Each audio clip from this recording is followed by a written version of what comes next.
Hindi. Pumunta kami dito dahil may hinahanap kami, may gusto kaming tanungin sa'yo. Gusto ko po sana namin tanungin tungkol kay baby girl.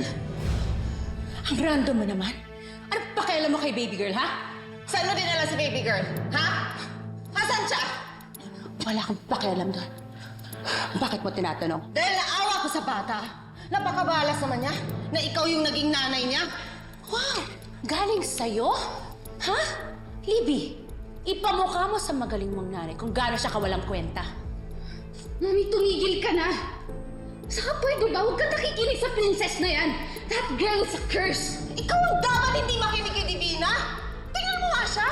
Sarili niyang anak, hindi niya kayang mahalin. Ikaw pa kaya? Tumigil ka dahil wala kang alam. Sige! Tama na po, itigal na po natin to. Wala na po daw magkasakitan. Naalis na lang po kami. Sige na, Mami. Pabayaan mo na sila. Ay, namalis na lang po tayo. Pagbabayaran nila pagsugod nila dito. Lalo nitong princess na to. Hindi naman! Huwag mo sakta si Princess. Tay, huwag kang lalapit, princess. Dito ka lang. Bakit dato? Bakit hindi ko pwede sakta ng anak mo? O anak mo ba talaga siya? Ang dami mong nililihim, ang dami mong tinatago! Tumahimik ka na! No! Hindi ako titigil hanggat nalalaman ko ang totoo! Anak mo ba talaga si princess? Ha? Divina, huwag! Huwag mo patayin ang sarili mo, anak!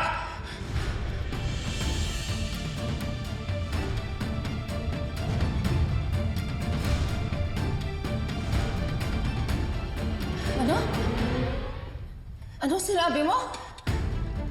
Si Princess, si baby girl, anak ni Divina.